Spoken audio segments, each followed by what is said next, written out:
Leonardo Colino es piloto y emprendedor industrial.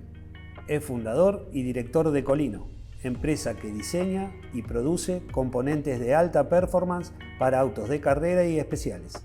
Reconocido por su enfoque disruptivo, está comprometido con la innovación y el desarrollo empresarial, lo que le permite generar alianzas estratégicas para su negocio.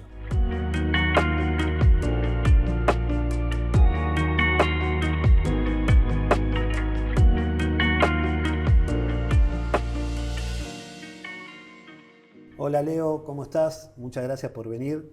Es un lujo tenerte. Estuvimos ahí investigando un poco todo lo que haces y bueno, vengo con muchas ganas de aprender, de conocer de un rubro que me apasiona. Así que bueno, lo primero que te vamos a preguntar, Leo, es que nos cuentes un poquito tus inicios y cómo arrancaste en el mundo de los fierros. Sí, bueno, Gustavo, gracias por la invitación.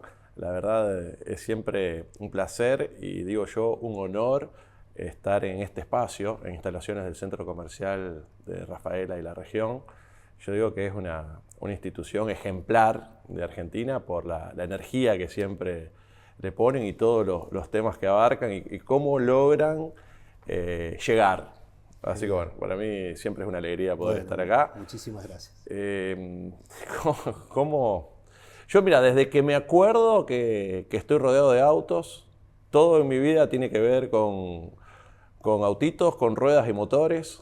Yo creo que es sin dudas que es una herencia familiar. No sé si ya logra meterse dentro del ADN de uno, ¿no? Pero, y aparte, digo, no soy historiador ni nada, pero soy un apasionado por traer la historia a la mesa y por apoyarme en cosas que sucedieron en el pasado para impulsar lo que se viene. Y el primer acercamiento del apellido Colino al automovilismo lo hizo mi abuelo, Américo, el papá de mi viejo, de José, de Pepe. Allá en la década del 50 comenzaron ellos, mi abuelo y su hermano Roberto, comenzaron a correr el Millet, que es una disciplina que está muy arraigada en nuestra región, en este lugar, así como el básquet. Esta es una disciplina que está muy arraigada y que tiene sus orígenes en Estados Unidos. También, a finales de la década del 30, principios del 40, unos competidores americanos vinieron a correr en Millet a Argentina y rápidamente contagiaron a los entusiastas y a los fierreros de esa época y entonces Argentina fue uno de los pocos países en el mundo que adoptó esa disciplina como propia. Bueno, de hecho, en el año 48 se funda el Automóvil Millet Club en Sunchales, una entidad que hoy aún sigue vigente, ¿no? Bueno, en esas épocas y en esos tiempos, mi abuelo comienza a correr en autos y ahí es como digo, el inicio de la pasión en la familia. De la familia, ¿no? Después mi viejo, obviamente, fue ingeniero mecánico. Corrió, fue dirigente. Yo te digo, con mi hermano, desde que tenemos uso de la razón o de que tengo memoria, que estamos en los talleres o con los autos o con los fierros o haciendo macanas. Pero bueno, pero ya lo tenemos como propio. Fíjate que hay una anécdota muy linda. Mi abuelo, cuando comienzan ellos a correr con el resto de sus compañeros, se habían armado un camioncito donde llevaban 14 Miljets y se iban a correr por cualquier parte del país con esos autos, auspiciados por Ford Armando. Ford Armando, todos sabemos, Alberto J. Armando fue presidente de Boca y tuvo una de las concesionarias más importantes la más importante de Ford durante muchísimo tiempo. Y yo siempre me preguntaba, ¿cómo estos gringos hicieron conseguir el auspicio de Ford Armando? Bueno, y hace poco lo descubrí. Mi amigo Esteban Pivetta me invitó a comer un asado en su casa en Zenón Pereira. Nos visitó hace poco. Nos visitó hace poco, ¿no? Sí, lo sé. Y entonces, como buen anfitrión, me lleva a recorrer y a visualizar un poco todos los símbolos masónicos que tiene el pueblo, etc. Y por ahí me encuentro con una agencia Ford muy antigua y en desuso. Y digo, ¿esto qué es? Era la agencia de Ford Armando, me dice, de Alberto J. Armando. Bueno, ahí me empezó a contar historia de cómo Armando fue a socorrer a unos directivos de Ford que justo pasaban por un camino rural y habían tenido un desperfecto con su auto, y ellos en retribución le dan una pequeña concesión de venta en la zona. Bueno, mérito propio seguramente, se fue a Buenos Aires y después se desarrolló. Pero digo, ahí encontré el origen de cómo habían sido auspiciados, eran de la zona, eran de la región. Sí. Bueno, ese fue un poco, en esa época fue el inicio. Bueno, y ahora tengo las maquetas, y de hecho en mi oficina tengo un gran mural donde están todos esos autos, en una foto a blanco y negro, pintada a color a mano, algo muy lindo. Bueno, ahí, porque le doy muchísima importancia a los orígenes genuinos y lo que nosotros supimos hacer con mis hermanos y todas las personas que nos acompañan es transformar lo que para la familia era una pasión también en un negocio. Justo iba a hacer esa pregunta, ¿no? ¿En qué momento y cómo pasaste a escalar esa pasión a negocio? Bueno, parece que este podcast va a ser de puras anécdotas. Bueno, bienvenido sea. Bueno, mira, te voy a contar una que suelo contarle a los chicos de la escuela técnica cuando nos van a visitar a la fábrica. Yo en el año 2002, yo tenía 20 años, soy del 81, en el año 2002 tenía 20 años. En enero, de un día para el otro, fallece mi papá, mi viejo. Nosotros éramos muy chicos, yo estudiaba en esa época, mi hermano era menor que yo también, digamos, no éramos independientes ni mucho menos. Lo cual, fue trágico, más en una época muy crítica del país, ¿no? 2001, 2002. Sí, y en junio de ese mismo año nace mi hija, Aixa.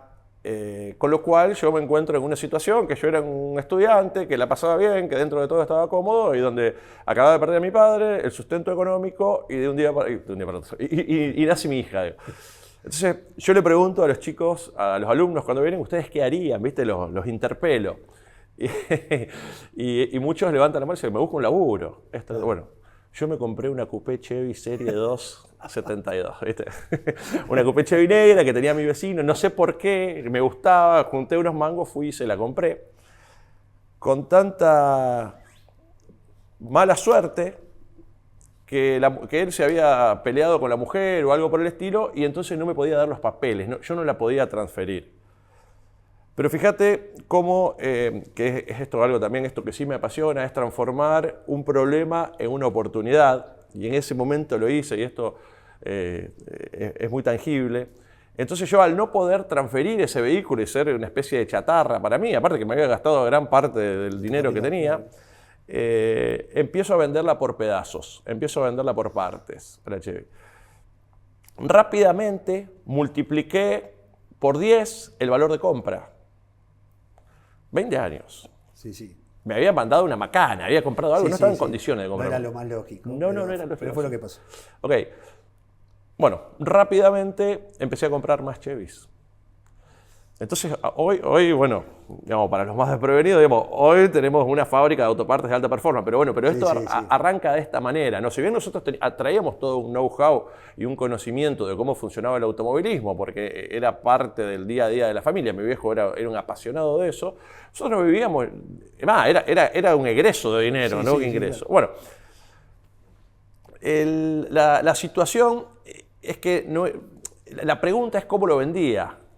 La pregunta es cómo yo vendía esos repuestos de Chevys desarmadas, porque en ese momento Internet no estaba desarrollado, no había marketplace, no había redes sociales, Mercado Libre recién arrancaba, no tenía ni espacio para vender autopartes. O sea, ¿dónde lo vendías?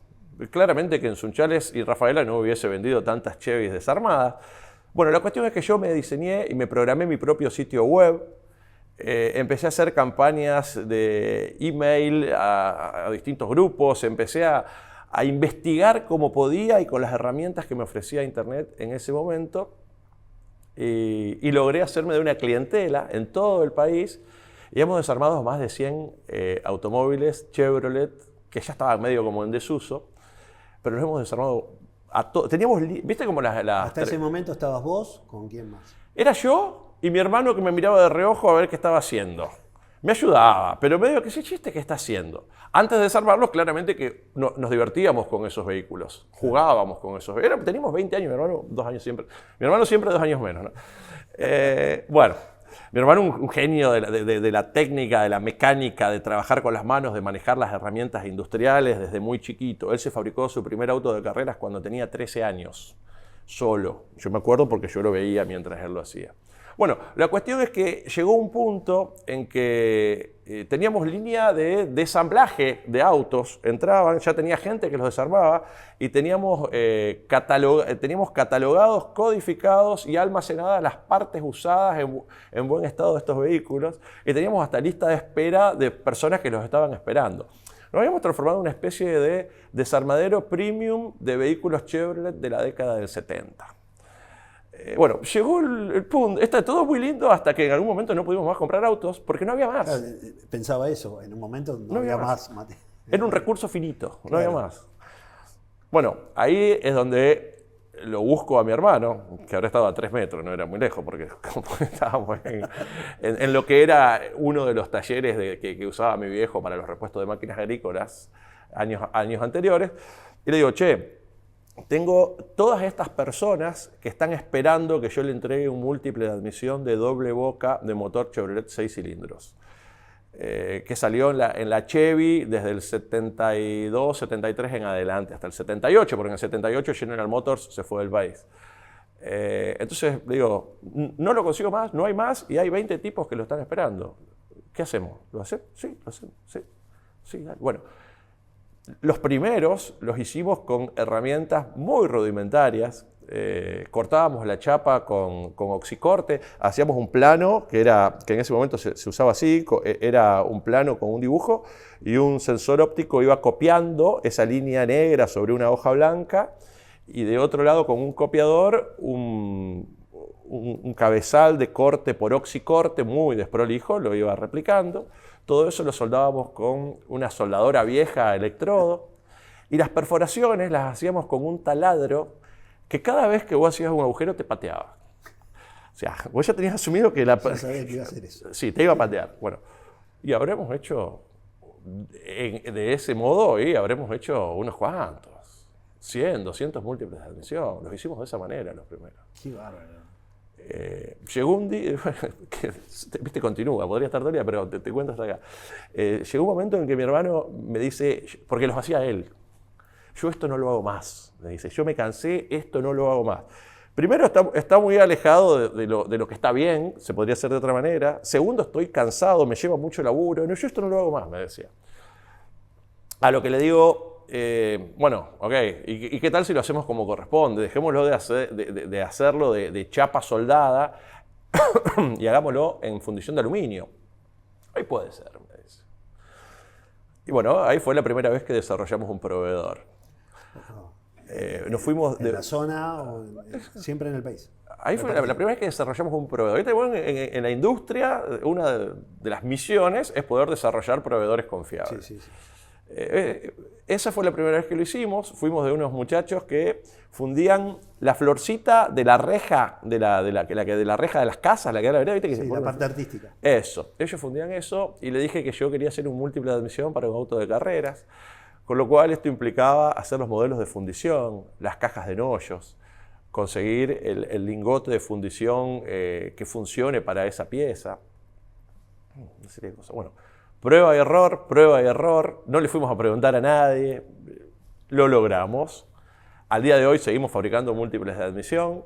En el año 2006, afamados preparadores utilizaban nuestros múltiples de admisión para correr fuera de reglamento en afamadas categorías nacionales. Nosotros nos enteramos muchos años después. Sí. ¿Qué significa esto? Que nuestro múltiple de admisión funcionaba mejor que cualquiera en estos autos de carrera. Le daba 12 HP más, con lo cual en un auto de carrera tener 12 HP más es ganar la carrera, digamos. Se da cuenta, no sé si la audiencia lo sabe, pero sos entrenador de básquet, se da cuenta que pasaba un pivot de 2 metros, le pusiste una de 2 metros 12, ¿viste? Sí, una ventaja importante. Algo así, eso nos enteramos mucho tiempo después nosotros. Pero bueno, teníamos 22, 23 años y sin saberlo estábamos haciendo elementos de alta performance que utilizaban los principales preparadores e históricos de Argentina para ganar carreras al máximo nivel nacional.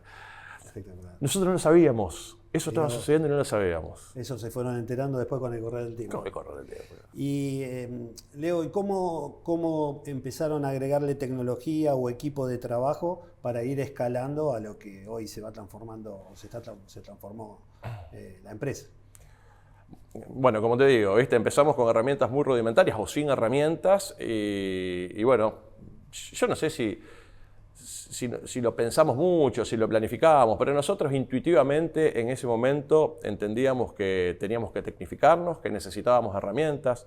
Muchas de ellas las fabricamos nosotros, nos hicimos nuestras propias herramientas o transformamos máquinas manuales en automatizadas, empezamos a comprar. Llegó un punto que empezamos a entender que teníamos que apoyarnos en el financiamiento. Al principio éramos un poco cabeza dura. Fíjate qué importante por ahí, y esto para los pibes jóvenes, aprender las cosas antes y no tener que cometer los errores. Bueno, ¿no? pero es parte del proceso también. Es parte del proceso, pero nosotros empezamos a tomar financiamiento muchos años después, podríamos haberlo hecho antes. Pero si hay un común denominador en todos los que emprenden es que todo se va dando con el tiempo, con experiencias buenas, con errores, y vos vas adquiriendo equipo de trabajo, financiamiento. Pero independientemente de que alguien te baje la línea, es algo que vas viviendo vos en el día a día.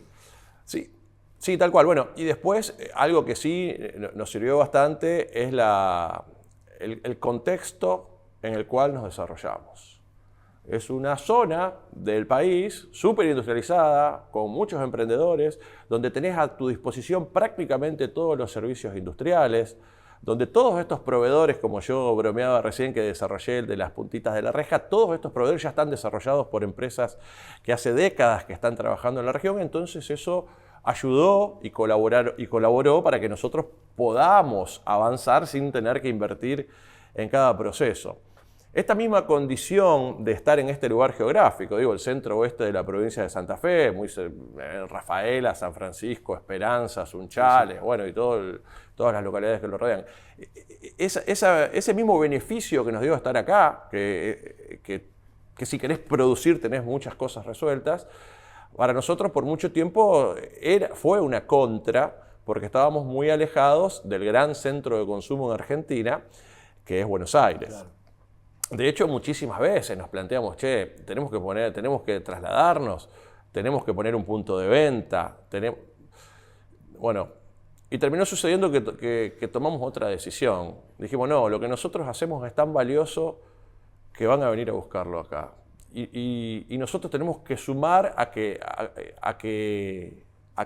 al magnetismo que tiene que tener esta región, y así fue. Claramente que hoy la comunicación te ayuda, la logística te ayuda. Igualmente vamos y venimos a las principales ciudades del país, pero tenemos en claro que el epicentro de la marca Colino está por acá, sí, tal cual. Sí. Leo, ¿y cómo empezaste a incursionar?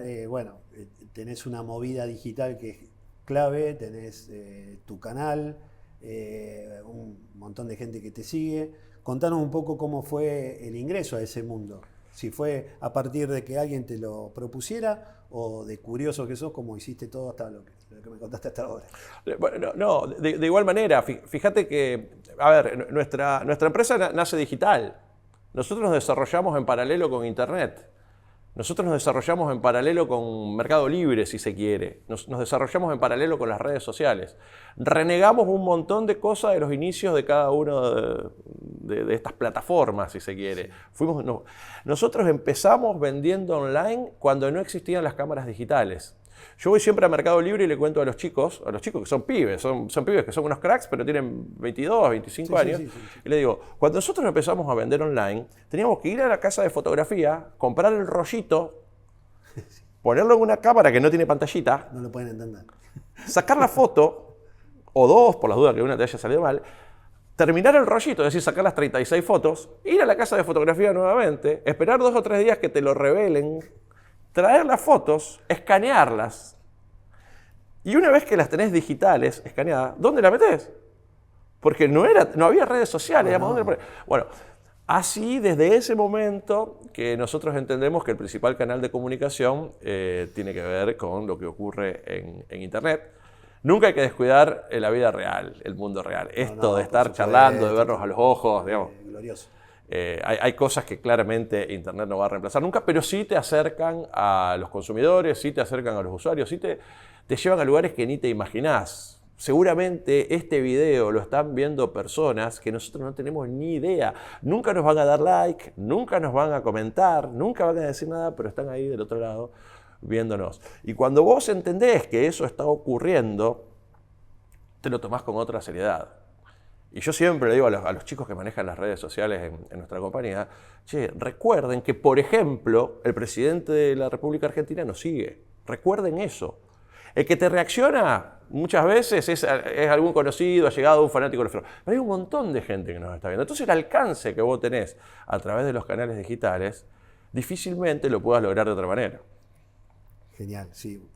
Es tal cual, y yo viví un poco ese proceso cuando arrancamos nosotros en nuestro rubro, en la parte inmobiliaria, era lo mismo, dependías de un cartel puesto en un balcón, claro. y fotos, bueno, nada, hoy es casi todo digital, todo virtual, y bueno, lo mejor es adaptarse a ese proceso. Nosotros el año pasado se nos ocurrió tener un programa de televisión.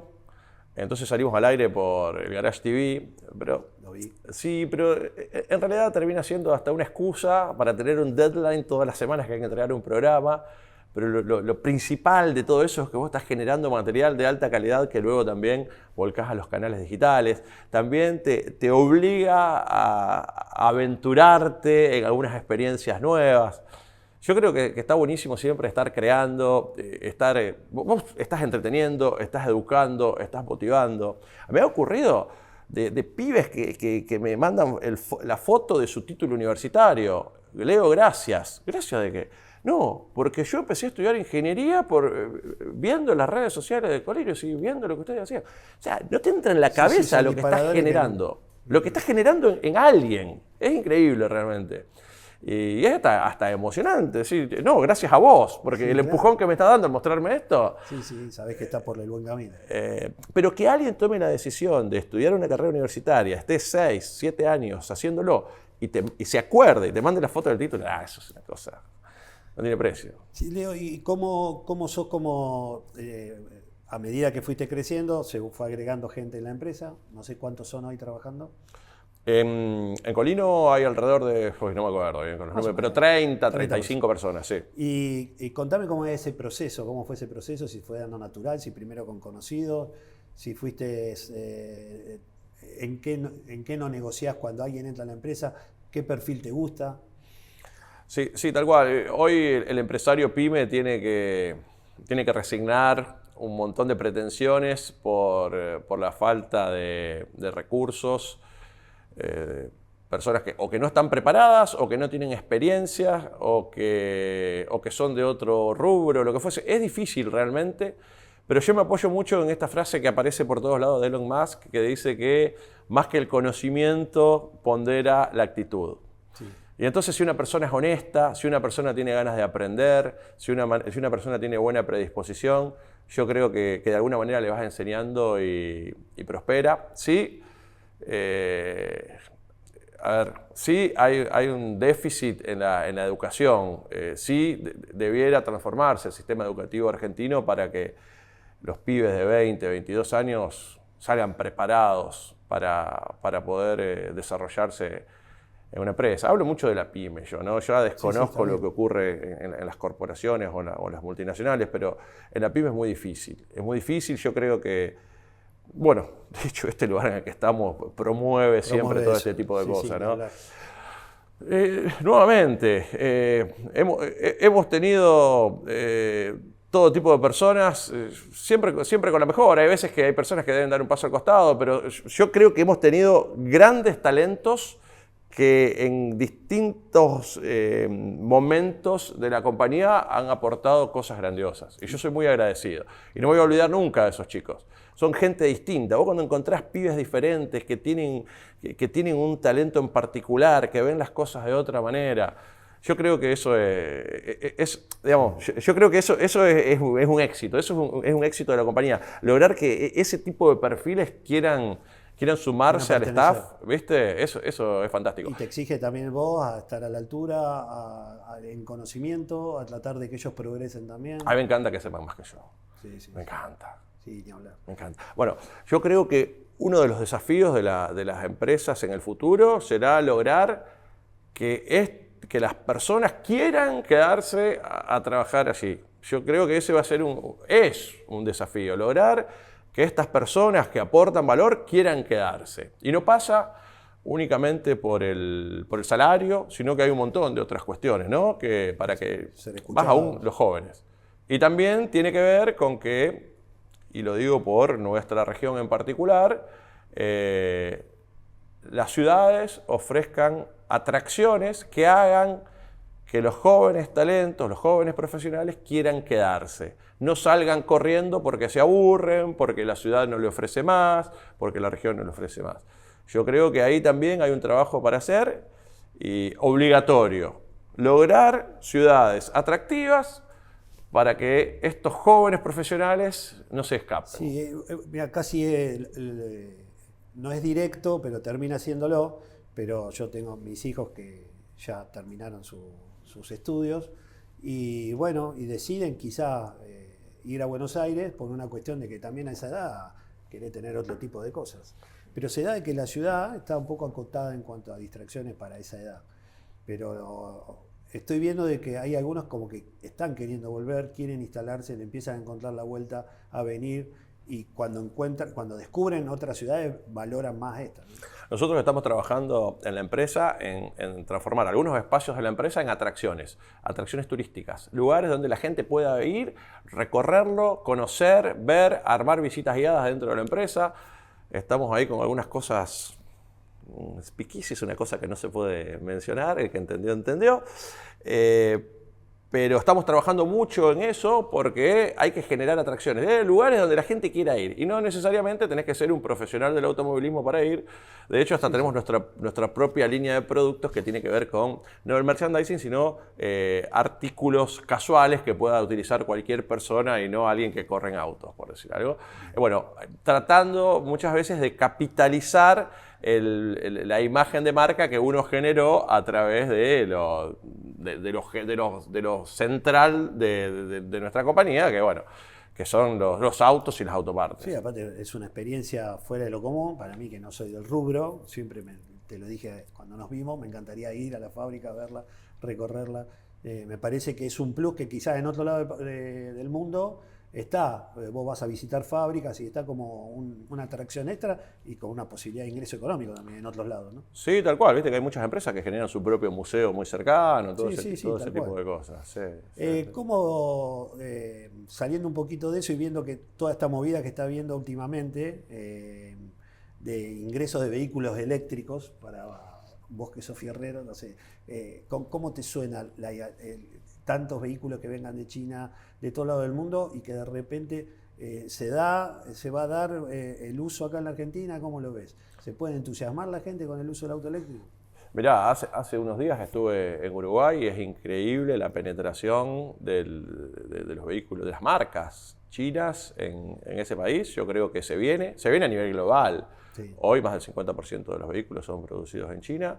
No soy muy simpatizante de la movilidad eléctrica, sí me parece maravilloso los híbridos, me parece una solución grandiosa. Los eléctricos per se me parece que les falta desarrollo, la contaminación de las baterías en su creación, qué hacemos después, estas explosiones que aparecen de vez en cuando. Bueno, hay toda una cosa respecto a los autos eléctricos, digamos, una visión ya como formal de la cosa. Después, si dejo hablar a mis emociones, yo siento al auto como un símbolo de la libertad del ser humano, como decía el gran Enzo Ferrari. A mí me gusta que tenga un poquito de olor a nafta, que vibre. A mí me gustan los autos viejos. Si bien para moverte, si tengo que salir de viaje, agarro un auto moderno, con pocos kilómetros y con todos los niveles de seguridad. Yo me divierto mucho y soy muy feliz a bordo de un auto imperfecto, viejo, de una Baquette, de un auto del año 30, 31. Mientras más viejos, mejor. Me encantan. Con los pelos al viento. A mí me gustan esas cosas. Digamos, es algo irrepetible. Me parece el mejor invento del del ser humano. Sí, es tal cual. Yo creo que también, al tener la oportunidad de haber viajado, y en Estados Unidos vos ves que el Camaro, el Mustang, todo eso sigue priorizando las RAM, independientemente del auge del Tesla y todas esas marcas, pero a la gente le gusta el pisar, el acelerar, el escuchar el ruido. Sí, tal cual. Bueno, es otra sociedad con una capacidad de consumo totalmente distinta. Sí. El americano promedio, todos los autos que nombraste los tienen en ese orden, ¿no? Sí, los tienen en ese orden. No vale nada. Nuestro país nunca sabemos para qué lado va 4 años para un lado, 4 años para el otro. Eso genera un problema inmensurable para el emprendedor, para el empresario. No podés planificar a mediano plazo. Sí, no te digo largo plazo, no podés planificar a mediano plazo y más allá de los automóviles, digo, es muy complejo porque no tenés previsibilidad, no sabés para dónde vas a ir realmente, no tenés un norte. Entonces, bueno, en ese sentido yo estoy con la cabeza muy puesta en internacionalizar de verdad la marca, no digo la empresa, digo la marca, diversificar los canales de ventas, hacerlos crecer a todos, diversificar las categorías de productos. Nosotros hacemos elementos que aplican desde autos antiguos, muy viejos, y para los entusiastas que arman los street rods, hot rods, que se divierten con esos autos, que los arman por placer. También proveemos a los equipos profesionales, porque hasta ahora no hablamos de lo que nosotros hacíamos, ¿no? Nosotros hacemos, principalmente hacemos autopartes para todo tipo de vehículos, digo, desde los autos clásicos antiguos, para autos de carreras de máximo nivel, y también estamos trabajando en autos completos, en automóviles completos, en las plataformas. Principalmente estamos enfocados en la parte de chasis, plataformas, suspensiones. Es básicamente la columna vertebral del auto. El automóvil es el chasis. Sí, los modernos son monocasco, pero muchas veces el casco, la carrocería es una cáscara y el automóvil en sí es todo lo que está abajo. En una camioneta hoy en día es el chasis y en los vehículos de carrera es la jaula, el roll cage, los caños que se ven. Nosotros hacemos eso y estamos muy abocados al desarrollo de esas partes y con la mirada en el mediano plazo de poder armar el auto completo. Entonces, bueno, la intención es diversificar los mercados, la intención es diversificar la categoría de productos. Estamos trabajando muchísimo. ¿Estuvieron en Las Vegas? En Las Vegas vamos siempre. Una ciudad maravillosa que cambia todo el tiempo. Ahí ocurre una de las exposiciones más importantes del mundo que se llama SEMA Show. Sí. Hay otra muy grande también en Estados Unidos que es PRI, que se hace en Indianápolis. Hemos ido también muchas veces. Sí. ¿Qué devolución tuviste en esta última, como para contarnos? Porque sé que llevaste tus elementos, tus productos. A ver, te cuento algo que le pueda interesar a cualquiera. Sentí una bronca bárbara de ir con un stand chiquito. Si bien está bueno hay que hacer presencia, yo no te puedo ocultar de que me da bronca estar con un stand de 3x3 o de 3x6, sabiendo que podríamos tener un stand de 20x30, pero estamos sobrellevando esa inversión con la empresa de Argentina, por lo cual es muy complejo. Entonces estás en inferioridad de condiciones. Porque la visibilidad es importante. Porque podríamos estar en otra magnitud. Pero bueno, no hay financiamiento, es una pyme, la estás remando, atravesando un momento del país complejo.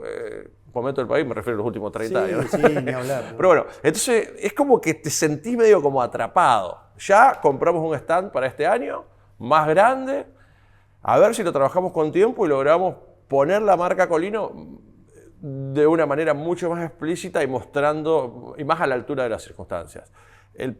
Vos cuando haces comercio exterior tenés que entender que los públicos en los distintos lugares funcionan distinto. En Estados Unidos le dan muchísima importancia a lo que ocurre en los trade shows, en este tipo de lugares. Sí. En Argentina por ahí, no sé si está real. En Estados Unidos le dan muchísima importancia a cómo te mostrás, a cómo te presentás, a cómo mostrás el producto, con qué nivel de información técnica, o sea, en general, digamos, le dan muchísima importancia a la seriedad de la empresa, más cuando es una marca nueva para ese mercado, ¿no? Así que, bueno. Pero es un desafío impresionante porque lo estás haciendo desde Colino solamente. Yo tuve oportunidad de ir 2 veces. Una vez fui solo como espectador a una expo de mi rubro, de la construcción. Y hay un evento de básquet muy importante en Las Vegas también. Sí. Y después fui con un amigo que me invitó, que él es representante de una marca muy importante japonesa de cámaras. Ajá. Y bueno, como me colé a esa... A la de tecnología. Es terrible, es genial. Sí. Le digo, bueno, la verdad que es para hablar. Sabíamos que iba a pasar esto, que nos íbamos a quedar un poco cortos. Pero por eso te pregunté, ¿cuánto dura? No, pero la realidad del podcast es que sea, inclusive que sea un disparador, porque mucha gente te va a conocer y aquellos que estén más interesados en el rubro, que puedan llegar a través tuyo y decir, che, mira, a través de las redes como te pasó, o a través del podcast, te escuché, me quedé con ganas, te puedo ir a visitar un día, que sea disparador para eso también. Y con respecto a eso, son dos preguntitas finales. Una es lo que puedas recomendarle o aconsejarle desde tu punto de vista a aquel que esté por emprender algo, no a aquel que ya tenga un camino recorrido, sino al que está tomando la decisión de hacer algo por su cuenta. ¿Qué le recomendarías inicialmente? Yo creo que es muy importante que te sientas cómodo con lo que estás haciendo y que te divierta. Digamos, vos no te metés en un proyecto para disfrutar cuando terminó, cuando ganaste guita o cuando fuiste reconocido. No ocurre nunca, no termina nunca, no hay una bandera a cuadros al final, no ocurre nunca. La tenés que pasar bien en el mientras tanto.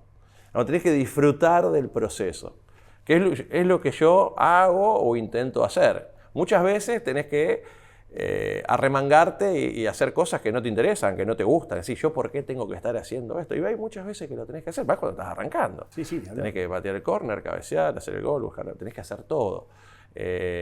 Pero sí es muy importante que la pases bien y que te guste lo que estés haciendo, que lo que vos estés haciendo sea realmente lo que te apasiona. A ver, yo cuando tenía 10 años quería ser un piloto de autos internacional. ¿Viste? Los pibes de 10 años quieren ser Messi. Bueno, yo quería correr en autos, qué sé yo. A medida de que pasó el tiempo, me fui dando cuenta que era inviable que yo pueda vivir de eso. Si bien mis últimas carreras tuve muy buenos auspiciantes, que no te digo que gané plata porque la puse toda en el auto, pero que salía redondo.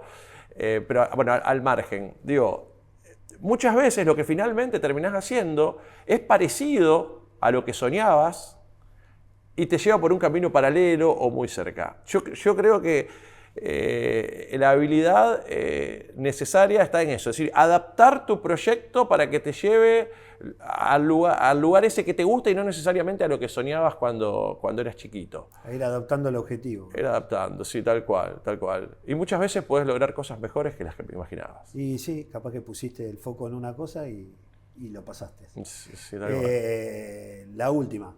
Última pregunta. Última pregunta. Acá te juegas todo. ¿Ya nos pasó el reloj o todavía?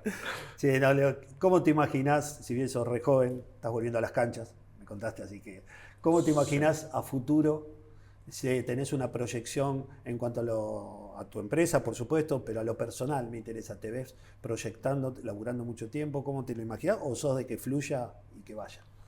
Sí, por ahí yo no sé, pero yo creo que es un sueño que muchos emprendedores o empresarios pymes no pueden terminar de cumplir nunca.